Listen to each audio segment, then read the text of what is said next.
काश्मीरमधील पहलगाम इथं पर्यटकांवर दहशतवाद्यांनी मंगळवारी दुपारी भ्याड हल्ला केला. या हल्ल्यामध्ये 27 पर्यटकांचा दुर्दैवी मृत्यू झाला. या हल्ल्यानंतर सर्वत्र संतापाची लाट उसळली आहे. कोल्हापुरात या हल्ल्याच्या निषेधार्थ मुस्लिम बोर्डिंगच्या वतीनं दसरा चौकात जोरदार निदर्शनं करण्यात आली. यावेळी पाकिस्तानचा ध्वजही जाळण्यात आला. या हल्ल्याची सर्व बाजूंनी चौकशी व्हावी आणि या गुन्ह्यातील दहशतवाद्यांना पकडून फाशीची शिक्षा देण्यात यावी अशी मागणी यावेळी करण्यात आली. जम्मू आणि काश्मीरमधील उमर अब्दुल्ला सरकारनं याची जबाबदारी स्वीकारून त्यांनी राजीनामा द्यावा अशी मागणी मुस्लिम बोर्डिंगचे चेअरमन गणी आजरेकर यांनी केली. काश्मीरमध्ये पर्यटकावरती करण्यात येणाऱ्या हल्ल्याचा आम्ही जाहीर निषेध करतोय. मुस्लिम समाज जी घटना घडली त्याचा आम्ही जाहीर निषेध करत आहे.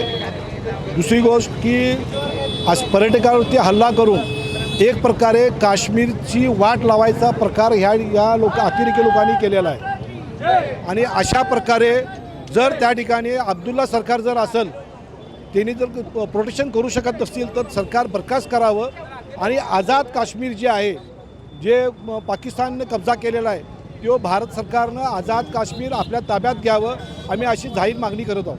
आंदोलनात मुस्लिम बोर्डिंगचे प्रशासक कादर मलबारी, रफिक शेख, रफिक मुल्ला, हाजी लियाकत मुजावर, हाजी जहांगीर अत्तार, बापू मुल्ला, शौकत मुतवल्ली, मौलाना मुबीन बागवान, वहिदा शिकलगार, सुचिता मंडलिक, नाझनीन मोमीन, नुजहत हिरोली, मरियन आगलावे, सादिया मलबारी, आलिया उस्ताद, मिसबाह पठाण, साबिया सिद्दीकी यांच्यासह मुस्लिम समाजबांधव सहभागी झाले होते. हिंदुत्ववादी संघटनांनीही या भ्याड हल्ल्याचा निषेध केलाय. कोल्हापुरातील अर्धा शिवाजी पुतळा इथं विविध संघटनांच्या वतीनं जोरदार निदर्शनं करण्यात आली. केंद्र सरकारनं या दहशतवाद्यांवर कठोर कारवाई करावी अशी मागणी करण्यात आली. आंदोलनात रविकिरण इंगवले, दिलीप भिवटे, गजानन तोडकर, पांडुरंग पाटील, अवधूत भाटे, निरंजन शिंदे आदी सहभागी झाले होते. बिंदू चौक, शिवाजी चौक इथंही हिंदुत्ववादी संघटनांनी निदर्शनं करून हल्ल्याचा निषेध केला.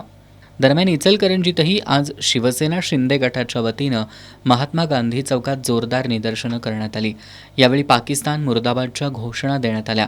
यावेळी हल्ल्यात मयत झालेल्या पर्यटकांना श्रद्धांजली वाहण्यात आली.